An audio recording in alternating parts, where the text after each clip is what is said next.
Okay. All right. Well, let's get rolling. Um, like always, if the space crashes, everybody just hang out for like 90 seconds and I'll make a new one. But the hope is that it'll just work.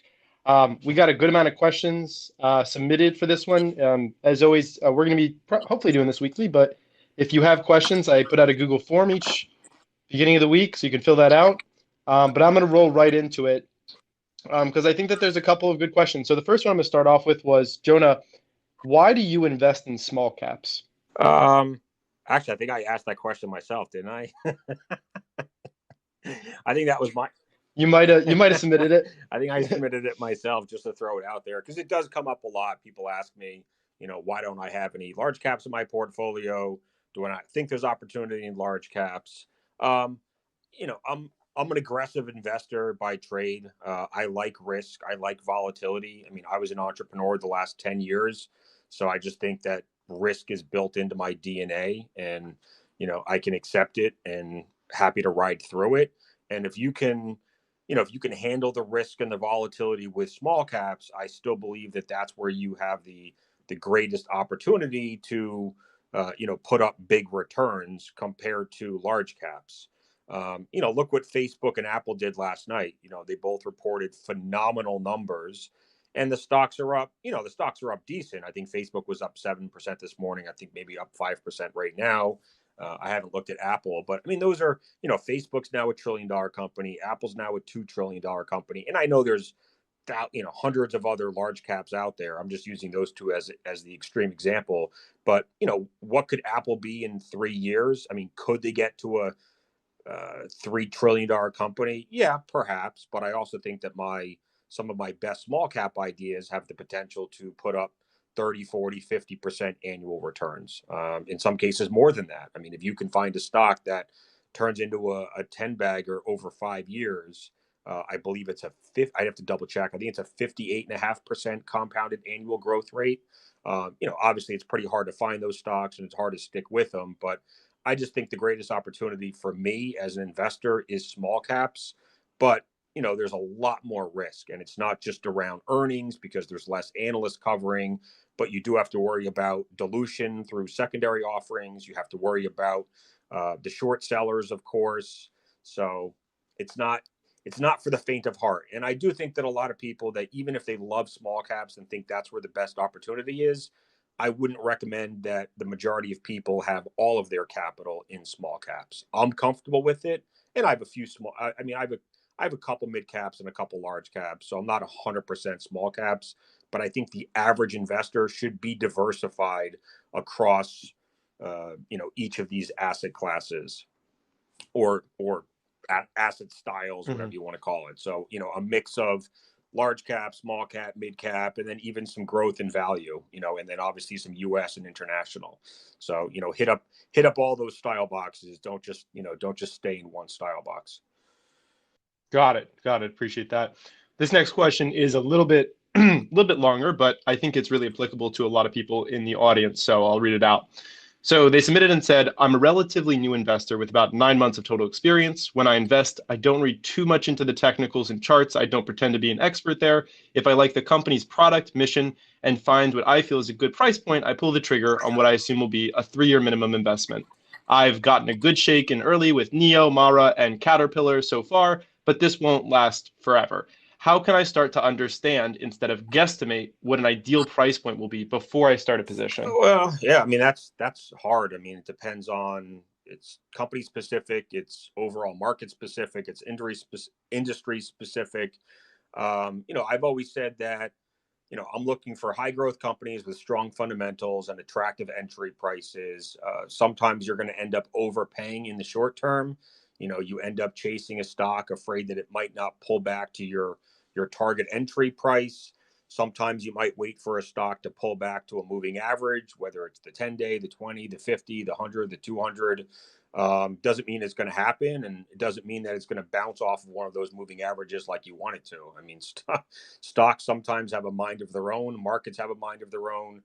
Small caps are getting sold off today, probably from the 10-year treasury ticking up. I mean, even though GDP numbers were strong, even though there's some inflation and Powell said he's not going to raise rates because he's not worried about it, it doesn't mean that the market's not going to interpret the data and his words differently. So, but this, I had some cash in my account from selling a couple stocks earlier this week. So I'm happy to see a red day because that's when I prefer to add to my positions. So, for instance, today I got back into Danimer and App Harvest. I had gotten into both of these stocks earlier this year. I rode them up, I rode them down. I sold both of them, in the big growth SPAC sell off in early March, took some small losses in both.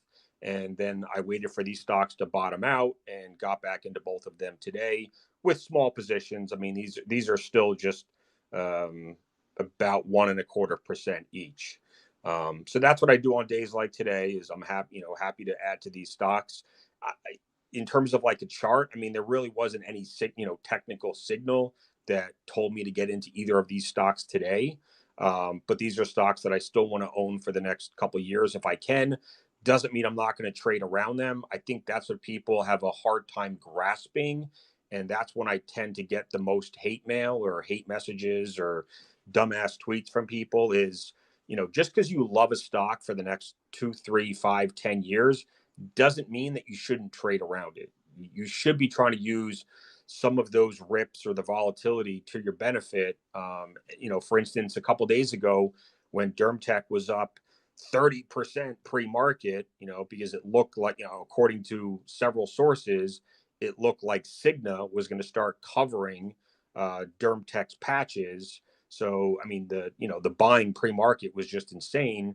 And then over the course of the day, it looked like maybe that news was actually incorrect. The stock started drifting lower. And then after the market closed, Cigna came out and said it was not true, even though they adjusted, they added Dermtech to their coverage policy. They said it's not technically covered yet. So I'm still a little confused. Obviously, the analyst was a little confused. Should I have sold some Dermtech when it was up 30% pre-market? Probably. I mean, that probably would have been the prudent thing to do. But I'd also sent out a tweet and I didn't want to look like I was trying to pump a stock up and then sell it. But it was still one of my top 3 or 4 positions. And, looking back, I probably should have trimmed it a little bit, because then the stock pulled back 20% from, hit 54 pre-market, ended up closing the day or, at least after hours, I think it dipped down to 41. Now it's sitting around 42.50. So, I think people need to, like, even though I say I'm a long-term investor, people need to get that out of their head. When you buy a stock, it doesn't mean you have to be married to it forever. It doesn't mean that you can't trim it from time to time or take some profits and wait for a pullback if you think the stock has gotten overextended. And I should have done more of that in February and March. For me, the challenge is, I have a Substack newsletter. I run a stock twits room. Is it kosher for me to do a write up on a stock? Then over the next 3 or 4 weeks, the stock is up 30, 40%, not necessarily because of my newsletter. Maybe that's one of the factors, but it could be multiple factors. The stock's up 30, 40%. At that point, should I trim some as the prudent thing to do? Or is it, not cool for me to trim a stock just because I wrote about it and loved it a month earlier? And like, that's where I need to really kind of get past that and stop worrying about what people say or what people think or, the haters or whatever else, and do what's right for me. And if that means that I have to trim stocks that I love long term and take some profits, then so be it. And if people want to bitch and moan about it, they can go F off, because I'm sick of hearing it. The amount of bullshit that's been on Twitter the last month is unfreaking believable. Like, there are certain days where Twitter has just become a complete cesspool of hate and harassment and finger pointing. And too many investors got a little taste of gains last year, and now they think it's really easy, and anyone out there recommending stocks must have some magic formula or crystal ball. And if you chase them into their ideas, God forbid that those stocks don't go up every day. And as soon as you start losing money on a position, you have to go find the person that recommended it and start pointing the finger at them like it's their fault. So, like, we need to clean that crap Right. up. I mean, I do a lot of blocking on Twitter now. Like, I just don't have patience for it. Like, I don't want to see it. Like, if you bitch once to me, like, I'm gonna block you. I'm not gonna wait for you to bitch and moan a second or third time and put me in a bad mood. Like, I don't have time for it. We're all big boys and girls. Make your own decisions. Do your own due diligence. I'm out here doing the best job I can. I think everyone else is too. Sometimes we're going to be wrong, but then at the same time, like if I say that I'm in a stock for the next 5 years, it doesn't mean I'm going to be in that stock every single day for the next 5 years. It also doesn't mean that if I say Mhm. I love this stock for the next 5 years, that you should judge me on the performance of that stock after 5 days. So like people, Right. There's Yeah, there's a long-term approach which doesn't get necessarily satisfied by the instant no, of course gratification of not. Twitter. Uh, yeah, and also like what you're talking about here is a lot of swing trading, moving with in and out of stocks that you like, but being tactical about it, right? When there's that 30% jump, you might want to take some profit. Doesn't mean that you're not going to add back to that stock, once it decreases. And I appreciate that approach as well. All right, let's touch on a couple of individual stocks that we were asked about. So the first one's going to come from Max, who's actually here listening, and he wanted to hear your thoughts on Ozone. He mentioned you might have sold off some of your position of Ozone last month, and just wanted to hear your Yeah, outlook on it. so over the past couple of weeks, I closed out positions in a few stocks, which I actually took profits in them, which is nice. Ozone was one of them. Shockwave Medical was another. Um, In Mode was the third. I'm trying to think which ones. I think those are the three big ones. I mean, I still love all three stocks. I wouldn't have been in them otherwise, but I mean, to be honest, those stocks actually held up really, really well. Uh, you know, through the growth sell-off and into this month. Shockwave, I sold the other day at an all-time high. The stock was up, I think, 56% year to date when I sold it. And, when you start to look at the price to sales multiple on the stock after it's up 56% month to date, I just wasn't really that comfortable with the price to sales multiple on Shockwave and felt like maybe it was about to pull back. So I sold it, took some profits, reallocated the cash. And if Shockwave pulls back 20%, I'd probably jump back in. Ozone, I was actually just mentioning to my friend this morning, I kind of regret selling it. Very strong company. I ran a screener last night for stocks under 20 billion market cap with expected revenue growth of 40% this year, next year, and the following year. And, there's probably 40 or 50 stocks that came through.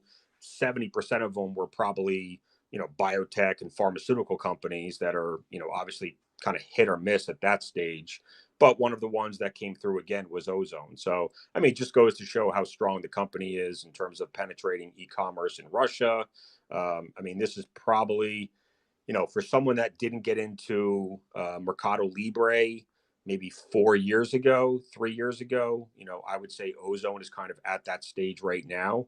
I'm curious to see kind of which path they take, if they really try to stay, like straight along that e-commerce marketplace path, or they take the C limited path, which is, kind of not just e-commerce, but also getting into payments and gaming and other services. So, but I mean, if someone's looking for, international e-commerce, I mean, those are really the players that I still like. I mean, if I was running a large cap fund, I would still own C, I would still own Melly.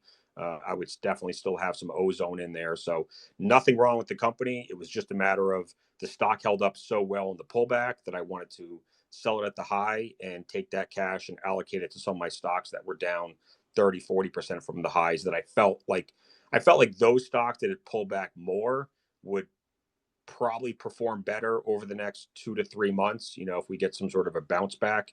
Um, but that's just how I move money around. Doesn't mean it's right.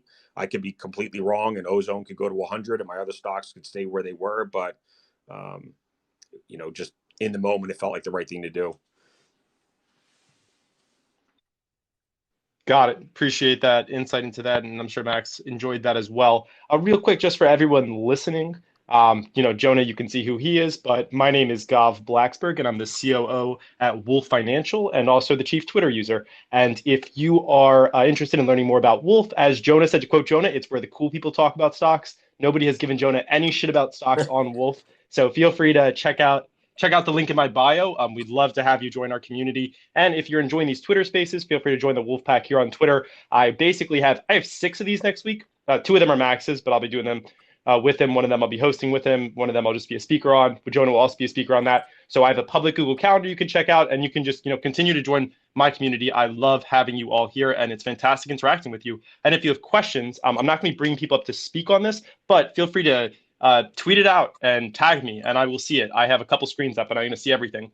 All right, let's roll into a couple of other names. So, Jonah, can you tell us right now what are the top three holdings in your portfolio, and maybe just like some people are saying like there's this idea of a one tweet thesis. What's like the one sentence thesis behind each of them? Not going to dive too deep into them because I'm sure you do tons of analysis on them all day, but just like what's the top three right now in the one sentence, like two sentence Of my top thesis? holdings right now, so Yeah. Upstart is an AI powered underwriting platform that allows small and mid-sized banks to have a kind of digital first interface for the customer or consumer, powered by this AI software that Upstart has been developing over the last 7 or 8 years, that uses 1,600 data points to determine the credit worthiness of the potential borrower versus the old way of doing things, which is the FICO scores.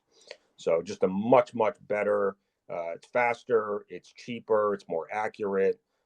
It's supposed to be non-biased, because it's really based on the data, and it's not just, like I said, it's not just FICO. I think FICO might be in there, but it's obviously a ton of stuff besides that. And they have these bank partners that help facilitate these loans, and the banks that they've been working with over the last few years have said that they're able to issue twice as many loans using Upstart with fewer defaults. So I'm very. I mean, if you're looking for a fintech, I'm still very bullish on Upstart, even though the stock is up to, well, was it 105 right now? It came into the year around 40. So what is that, up about 2.5 times year to date? I mean, it was up at about 165 a couple weeks ago after they raised guidance for 2021. So I mean, you have a company that's already raised guidance for 2021 to 500 million in revenue, 84% gross margins, 46% contribution margins. They just did an acquisition of a company called Prodigy, which is going to help them get into auto loans, which is a much, much bigger market than what they're doing right now in personal loans. So I'm still very bullish, which is why it's my largest position right now. Second position right now. I mean, these three or four names kind of flip flop. Well, yeah, I mean, over the last couple of days, they've kind of flip flop positions just based on intraday performance. But right now, DermTech is number two. So I think a lot of people that follow me on Twitter probably know that I've been a big bull on DermTech since I did a write up on it back in January. Right now, their product on the market is it's their PLA product, which stands for pigmented lesion essay. And then they just announced that they're rolling out PLA Plus, which is a more accurate version of that with another indicator. And it's for early melanoma detection. So rather than having to get the scalpel, where a piece of your skin is essentially cut out and analyzed, and 90% of the time comes back negative. So I mean, over 4 million biopsies are done every year. And if 90% of them are coming back negative, that's obviously a lot of people that got cut unnecessarily. So DermTech can help eliminate some of those unnecessary biopsies. And essentially these patches, which are the size of a quarter, are being used to non-invasively extract some of your skin cells.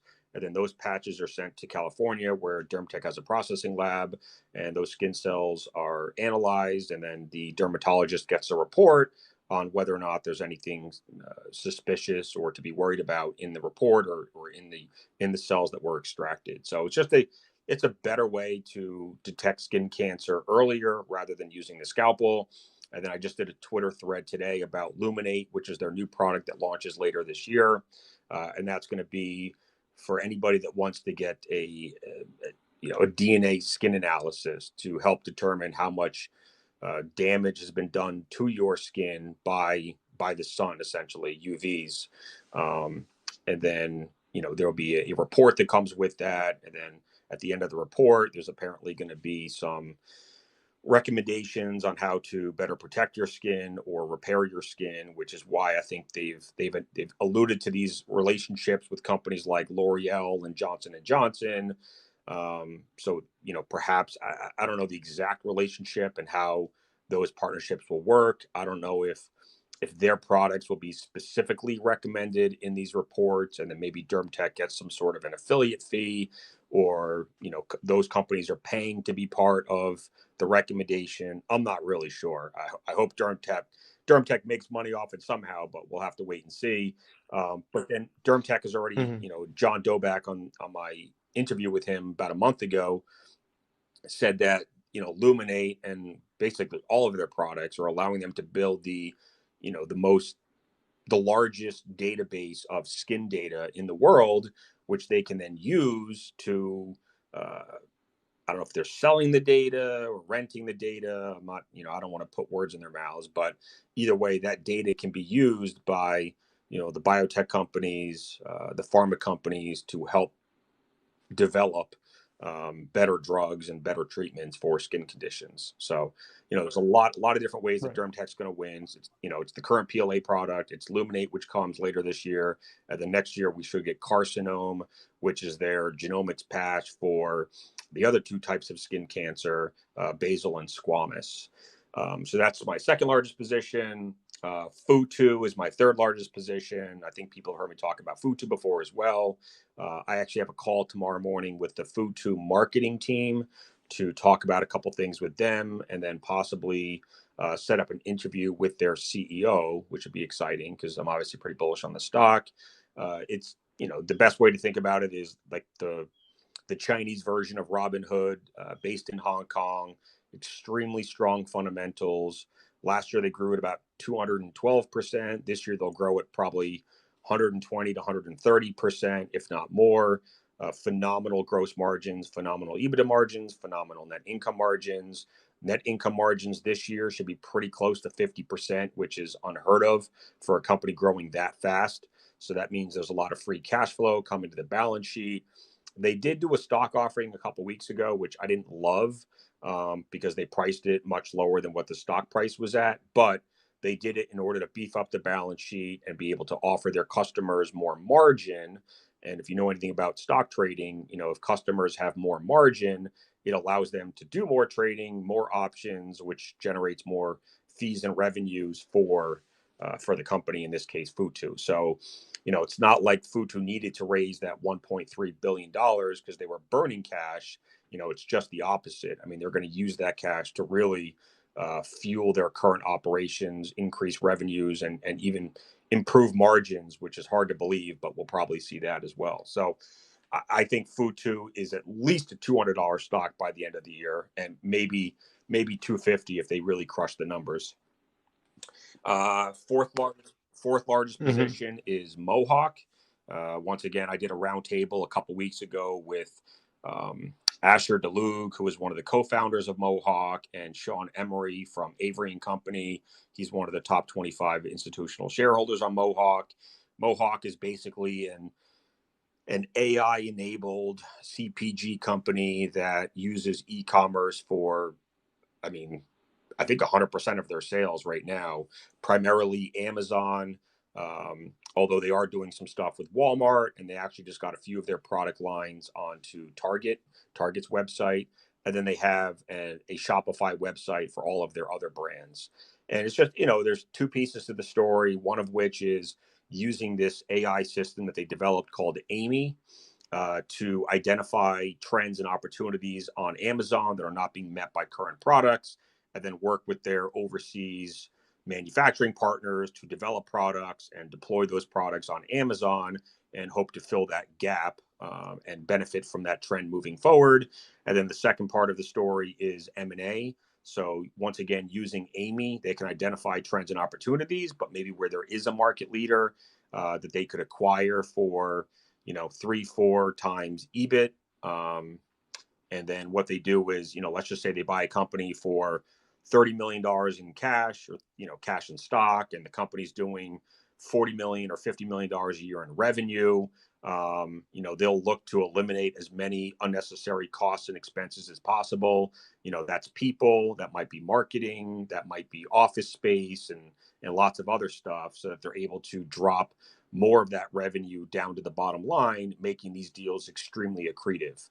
I think Mohawk got knocked around in the recent sell-off because they refinanced some debt at some pricey terms, 8% interest rate with some warrants.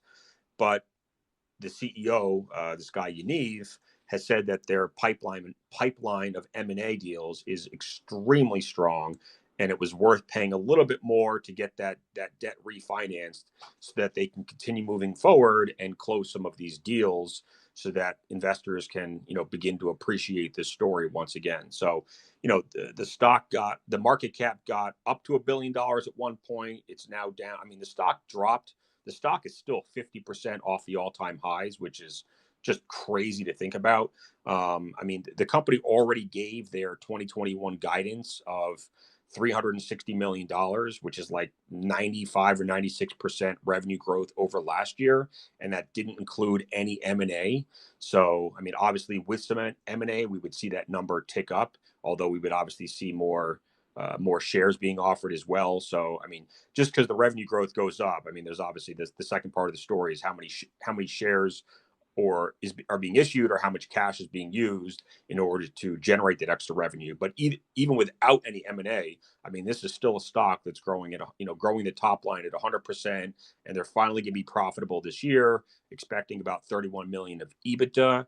So with the stock trading around $24, I believe, I'd have to double check, but I think it's maybe trading at 25 times EBITDA with the 100% top line growth and a 400 or $500 million potential M&A pipeline. Like, I just think the stock's way too cheap at 24. I mean, this stock should be back in the mid to high 30s pretty soon, in my opinion. And hopefully it gets there if we get some strong numbers, some strong Q1 numbers. My fifth largest position is Celsius. So just in full disclosure, I added to Upstart this morning. I added to Dermtech. I added to Mohawk. I didn't add to Mohawk. I added to Celsius. So Celsius is down 9% right now. I think once again, most people probably know the story, as I've explained it over and over for the last 3 months, but I'm still very bullish on Celsius. It was probably due for a little bit of a pullback. The stock's had a nice run over the last 3-4 weeks. Got up into the mid 60s again earlier this week. So if you're looking to start a position in Celsius, I think on this 9% pullback today, not a bad time to start a position. Like I said, I added to my position today right around 56.50, I think it was. So a lot of people know, I mean, energy drink space is competitive, but there's really 4 main players in the US. It's Red Bull and Monster, it's Bang, and now it's Celsius. And Celsius is growing 10 times faster than Monster and Red Bull. And Celsius, lots of people say C Limited is the 3-headed monster. In my opinion, Celsius is like the 3-headed monster of the energy drink space, because they're growing rapidly on e-commerce, primarily Amazon. They're growing rapidly in gyms right now that gyms are reopening, gyms, studios, fitness centers. That was a big part of the business that got shut down last year. So gyms are coming back. And then, of course, retail. So as at the end of 2020, Celsius was in, I think they called it registered or approved or whatever, for 82,000 locations. This is Target and Walmart and Costco and Kroger and Speedway and lots of other recognizable retail names. But it's important that they're getting into convenience and gas station, because it's kind of shocking how many grab and go cans are actually bought in those locations. But it's even more important that they're rolling out these branded coolers. So because grab and go is still so important for energy drinks, the last thing you want to do is walk into a convenience store or gas station and grab a warm energy drink off the shelf. So the fact that Celsius is introducing these branded coolers so that you can walk into one of those locations and grab a cold beverage is important. Obviously, there's also the branding that goes along with it. And it just gives them some, defined high traffic space in a location. I would expect Celsius gets pretty close to 100,000 locations this year. Last year the company grew revenues at 74%. I think this year we'll probably see something at least over 60%, maybe close to 70% again, because the company has transitioned from DTR, which is direct to retailer, which means that, if you're Kroger, for instance, and you're running low on Celsius in your store, When you're doing DTR, that means Celsius is shipping their product to Kroger's distribution center, and then the product is going from the distribution center to the store, and someone from the store has to restock the shelves. That is ripe with problems. And now they're doing DSD, so they have 150 DSD partners all over the country. A lot of them are actually Budweiser distributors. Um, and those DSD partners are actually delivering the product to the store themselves and shipping it themselves, stocking it themselves, making sure that displays are correct, pricing is correct, um, promotions are correct, all of that, and they're incentivized to make sure that all of that is happening correctly. So it's a big move for Celsius to get into DSD. Part of the opportunity was created when Bang recently did a distribution deal with Pepsi. So then Bang walked away from a lot of their DSD partners. And then those DSD partners, were willing to bring on Celsius because they no longer had a conflict of interest with Bang.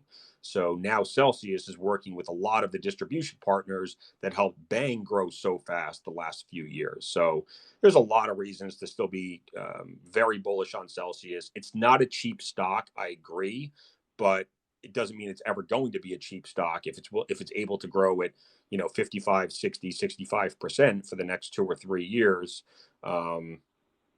Trying to think, well, did I miss anything from the story? I think that's pretty much it. Yeah, I think, yeah, I think you covered that really, really well.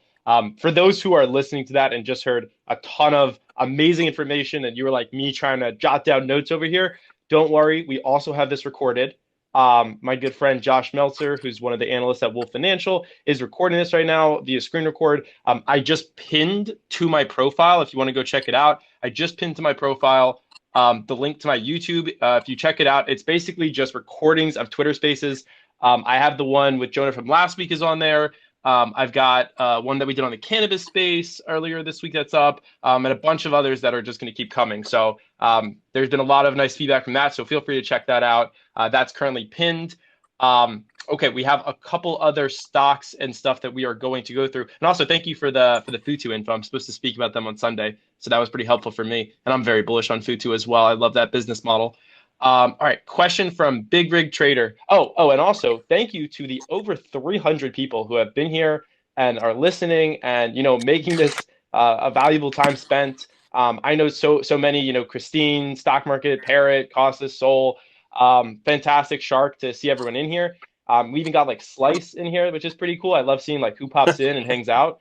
Um, it's just like crazy to see who can There, come and who's interested. And there. like we've had Slice is one of the board, sponsors yeah. for the FinTwit contest. So big shout out to them. Mm, If you order, so the whole thing was, I don't know if anyone knows Slice that well. I mean, hopefully you do. Slice is enabling the independent pizza shops, the mom and pop shops, like the true pizzerias, giving them an opportunity, to have a mobile experience with their customers, delivery. Um, because at the end of the day, like if you're a pizza fan like I am, I would always prefer a true pizzeria pizza over a Domino's pizza. So, or Papagino's or any of those other yeah. crappy brands. So F them. Go with the mom and pop shops. They always make a better pie.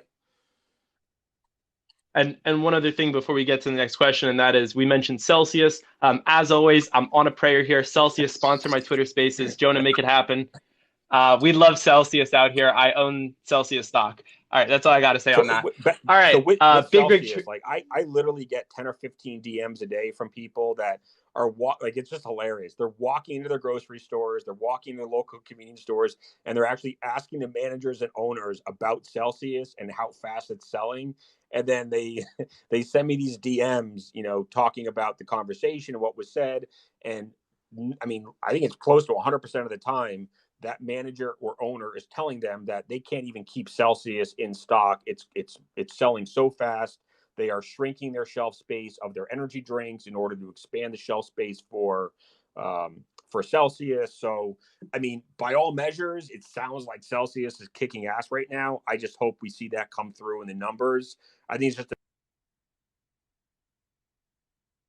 DSD partners, up and running. So, even if Celsius disappoints on Q1 numbers and the stock sells off again, I would use that as a buying opportunity because it really doesn't change the long-term outlook. Absolutely. And the one other thing that I want to just shout out real quick is like I posted about the Twitter space today, and then I saw someone comment underneath, and they tagged three of their friends and like said, "Are you going?" And then everyone else replied and was like, "We're excited for this." So it's really fun to see. Soul, I think you were on that, maybe, yeah. Really just fun to see that type of stuff happening, and the community coming together. I love to be a part of it. So going to Big Rick's question, I think Jonah, you'll like this one. He asked, Jonah, what do you think about the IPA write-up that went out last night? I believe you wrote it about 3 weeks back, and the stock is up Yeah, I 5% figured today. he's a big IPA fan. I can see a couple of people in the room that are big IPA fans as well. Um, yeah, I mean, I don't do a lot with biotech because it's just typically a very risky space where it's too binary. Either the drug gets FDA approval and the stock price goes up 30, 40, 50%, maybe more, or something goes wrong with the trials, you don't get FDA approval and the stock drops 70, 80, 90%.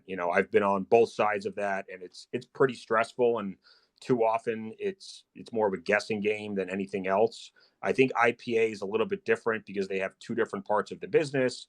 I retweeted that thread today on IPA. So if you don't know what I'm talking about, feel free to go look at it. IPA is a company based out of Canada. IPA is the ticker symbol. The name of the company is Immunoprecise. The CEO is Jennifer Bath. I interviewed her a couple weeks ago. That interview is available on my YouTube channel. And they have the two parts of the business. The first part is kind of the legacy part of the business. That's their CRO business, which stands for Contract Research Organization. So that's where they're partnering with biotechs and pharmaceutical companies to help, I guess, find antibodies. I guess discover is probably the right word. Discover antibodies that they can use in new drugs and therapeutics.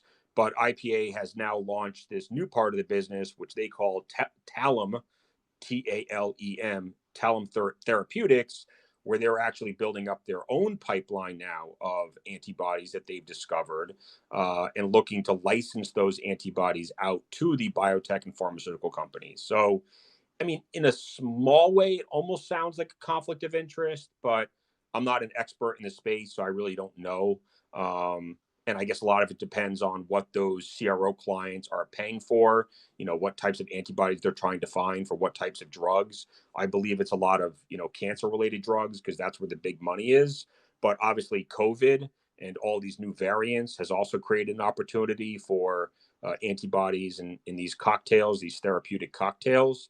So I think with IPA, you have like a nice floor, like in terms of risk reward.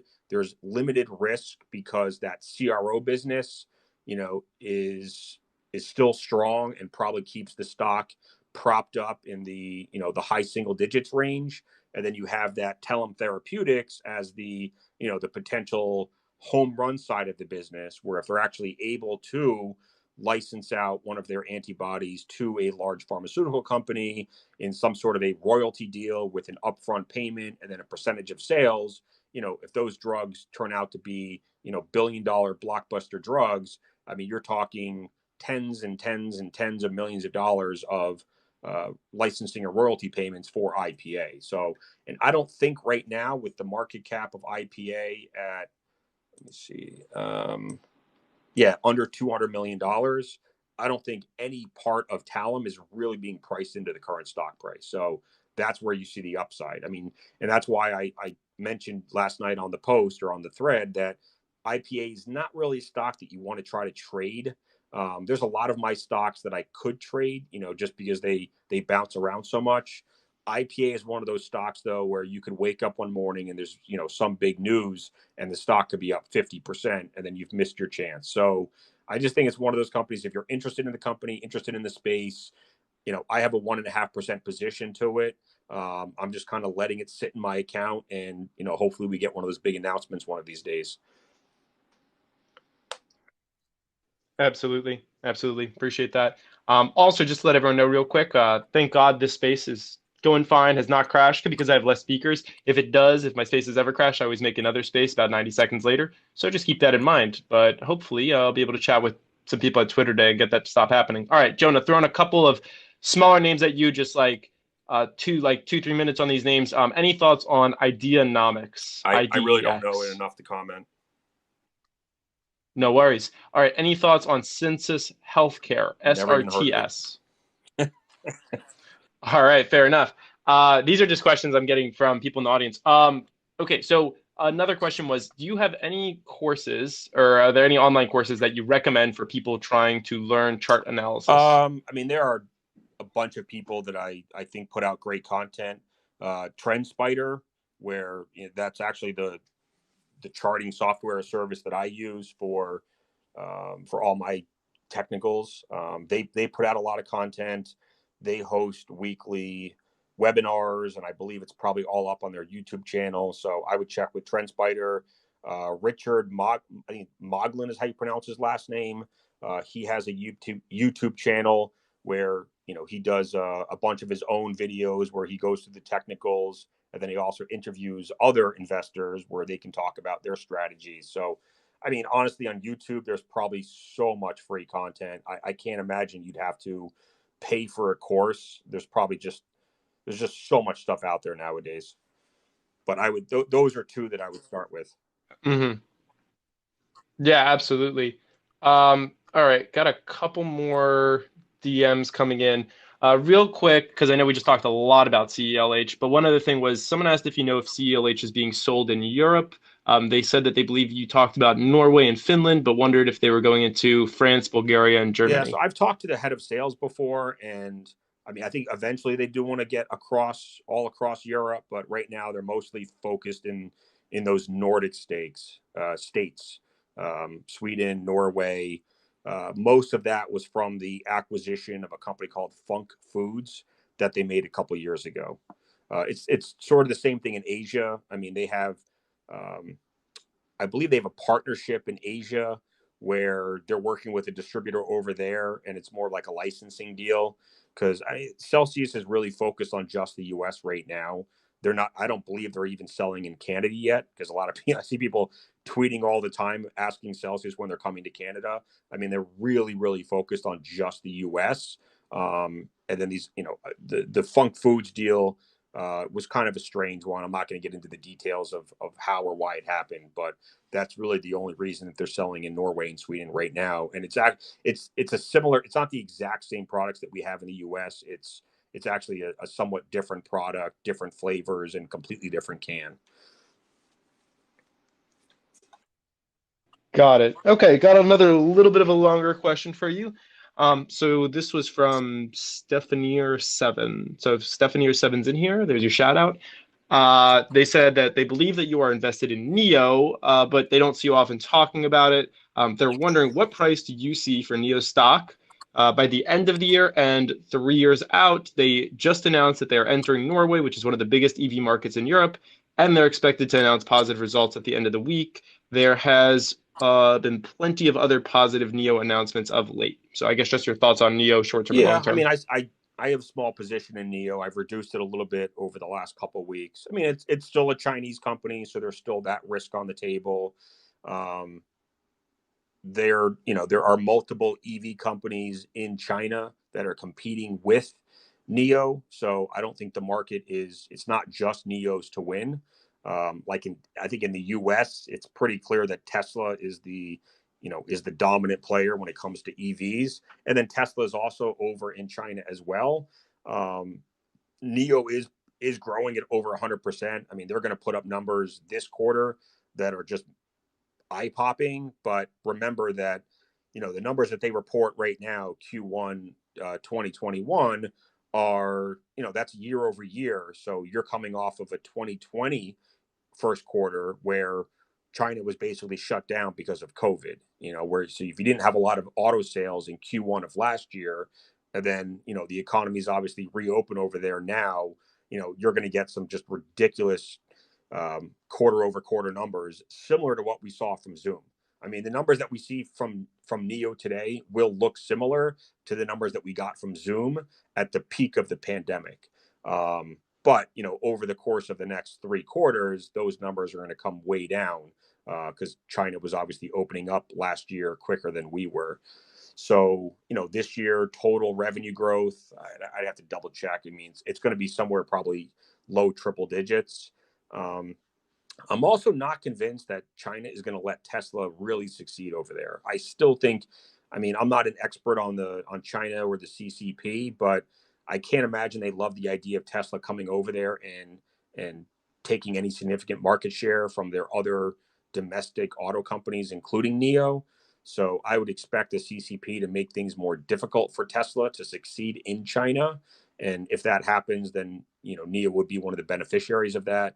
NIO has also said that they're going into Europe as well. So it's, I mean, this, like, if anyone remembers where NIO was trading last March at the lows, I believe the stock got under $3 a share. So the stock sold way off at the bottom, and it's obviously bounced back pretty significantly. It's now trading in the 40s. Yeah. Oh, okay. So it's down 2%, down 5% today. So NIO just dropped below 40. I don't know. This is a really hard one to put a valuation and a price target on. And then the risk right now is these chip shortages. So I don't know if anyone heard what the Ford CEO said yesterday. I'm like, I still can't even believe it. The Ford announced earnings last night, which were disappointing, but it's primarily because of this chip shortage. And the CEO said that, I think he said Q2, Ford will produce 50% less cars than previously expected because of the chip shortage. And then the second half of the year, it's going to be at least 10% lower because of the chip shortage. And all in, the Ford CEO says they expect to produce 1.1 million less cars this year because of the chip shortage. I knew the chip shortage was a big deal. I didn't realize it was going to wipe out 1.1 million car sales for Ford, and I believe I heard that that's a $2.5 billion hit to their bottom line. I don't know if it's top line or bottom line. I have to run the numbers again, but I think it was bottom line, and that's mind blowing. So, the fact that all of these cars, including NIO's cars, are getting more high tech and they need more chips, that's one of the reasons that I just don't pump up NIO, because I'm afraid that one of those announcements might come down the pipeline and then the stock sells off 15 or 20%. So, this chip shortage is a bigger deal than Got people it. realize. Hmm. Wow. Wow. Yeah, I've definitely been looking more into that chip shortage. And I also see that Ford is down about 10% today. Although I know most people who are in Ford are in it more for that dividend usually of that 5.36% yield than the stock return. Okay, pretty interesting. All right. So Lamonti's back on. So he DM'd me a question. So I'm gonna ask this question because he's in here. And I'm gonna kind of combine it with another question that someone's like sent me 3 times. They've said, please ask this Oh in my God. DMs. So I'm just gonna ask it because we already talked about DMTK a bunch, but we'll just do a little bit more on DMTK, which is so the first person wanted to know if you could talk about the risk versus reward of investing in DMTK, and Lamonti a little bit more specifically wanted to know um, if you could touch on how genetic sequencing could displace Dermtech's Yeah, I'm products. not an expert on um, genetic sequencing, so that's not even a topic that I'm going to jump into. Just not even close to my area of expertise. There's I don't want to say a million, but there's a lot of people out there that are much smarter on that subject than me. I mean, the risk to Dermtech. So, I mean, there's risk to any stock, especially small caps. You know, I think right now the biggest risk is adoption by dermatologists. They were all trained to do things a certain way. I mean, this is true in any medical profession. And if you are trained as a dermatologist, where you use your eyes to basically determine if you think a mole or a pigmented lesion is suspicious, and if you think it's really suspicious, then you would order a biopsy. If you think it's just sort of suspicious and you want to keep an eye on it, you set up an appointment with that patient 3 6 months down the road. Sometimes you might take a picture of it so that you can more easily compare the current um, mole to the mole that you take a picture of in 3 to 6 months. And that's kind of how dermatology has always operated. So, when this company like DermTech comes around and wants to completely flip things upside down with these genomic smart patches, it's going to take a little while for the dermatologist to get on board with that. I've heard mixed results from dermatologists, or people that that have gone into my DMs and said, "Oh, I was at my dermatologist's office last week, and I asked them about DermTech, and they weren't really excited about it." But it also comes down to the money. How much money are they getting back on?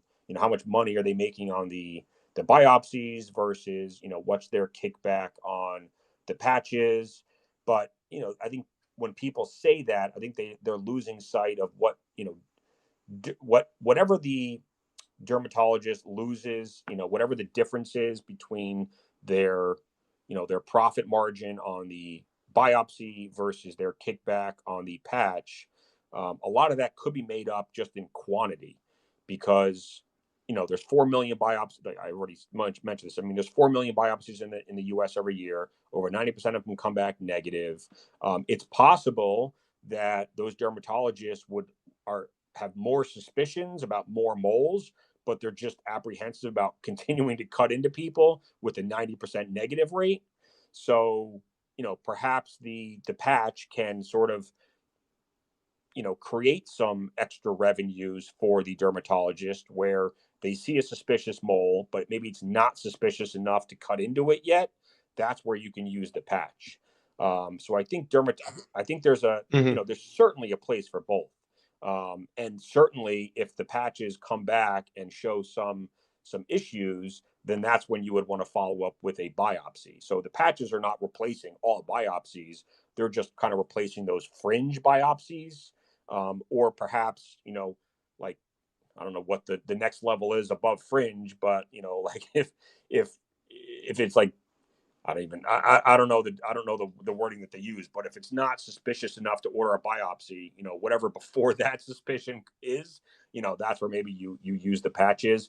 But I mean, DermTech's trying to build an entire platform, a skin genomics platform, where it's not just the PLA product. Like I said, it's going to be Luminate, it's going to be Carcinome, and that's where the dermatologists can really increase their revenues because every time a patient comes into their office, I mean, if you think that patient is suffering from significant UV damage, why not order one of these DermTech, these Luminate um, products or patches in order to give that patient a true diagnosis of their skin, and then based on that Absolutely. diagnosis, then the dermatologist can make even more money by doing laser treatments or skin peels or whatever the hell they're called, or selling them prescription um, topicals or creams or any of that stuff. So, like, I think once the dermatologist realized that DermTech's trying to help them as well as the patient, and that there's plenty of money to go around. I mean, DermTech is not trying to replace the dermatologist. They want the dermatologist to be part of this, this entire platform or system. So I just, and then throw on Hmm. top of that the pandemic, where DermTech has 30, 40, 50 sales reps around the country. When offices are closed, it's kind of hard for those sales reps to get out to the dermatologist and actually talk to them face to face and show them the patch. And those sales, it's harder to do those sales over Zoom or over the phone. So as we get back to a life of normalcy and the pandemic is over soon, I think it'll be easier for DermTech to get their sales reps into these top dermatology centers. Right, right, definitely. Okay, so we're gonna just finish up with a couple more questions, and then I do have to hop to another call. But this is coming from Soul, so thanks for being in here, Soul, and hyping us up. And she wants to know if you still believe that there's time to get into Yep. TMDX. So I'm most likely getting back into TMDX pretty soon. I sold it, I think it was 3 weeks ago. I'll actually tell you right now because I can look it up. Um, Give me 2 seconds. So I sold TMDX. What day was that? Yeah, earlier this month. So in the next 10 days or so, probably, I'll be able to get back into TMDX and I took a tax loss. So the tax loss that I took on TMDX will be able to offset some of the gains I took this year on some of my other positions like Food 2 and Upstart. So I think don't the people that criticize me for selling Transmedics a month ago honestly have no idea what the hell they're talking about. They obviously don't understand the value and the benefit of tax harvesting as well. So if you take short-term gains in stocks, you can offset those gains with short-term losses. So in a situation like Transmedics, where you have a 2 to 3 month kind of wait time between the FDA panel and the FDA decision, since I took a tax loss, or I had a loss on Transmedics, I was able to sell that stock, take the tax loss, wait the 31 days, get back into Transmedics before we get to the FDA decision. And that was my whole plan. And hopefully it's going to work out in my favor, because I'm still bullish on Transmedics long term. And what this goes back to my very first point today. Just because I sell or trim a stock doesn't mean I'm not bullish on it long term.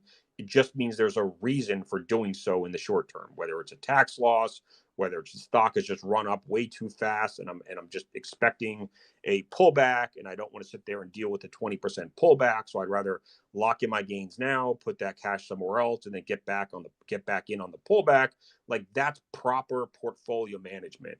And too many people do not understand this, so they would rather than try to understand it, they would just rather criticize you and call you names and harass you because you sold a stock that you liked 3 or 4 weeks ago. So yes, I do still love Transmedics. Yes, I still plan on getting back in sometime in early May, which is, I guess just a few days away. But I think I think the second week in May is when I can get back into Transmedics and still use that loss. So. Mm-hmm. Yeah, fantastic answer to that. And for those who are unfamiliar, I definitely would say to look into offsetting your losses but offsetting your capital gains with losses from stocks. It's something I actually used to do a lot for some of my clients at Goldman Sachs, was to take a stock in the portfolio, sell it. You want to do this for essentially 31 days, which is called a wash period. Oftentimes what we would do is just replace it. So if someone has, I don't know, Coke, we put Pepsi in for 31 days.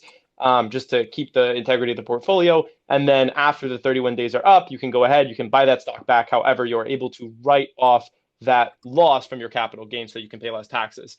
All right, Jonah, it's 12:45. We've been running for a whole hour. My DM are chock full of more questions. So I would say we should do this again next week. Sure. You think you're up for it? I mean, I can go 15 minutes longer if you can. Sound like.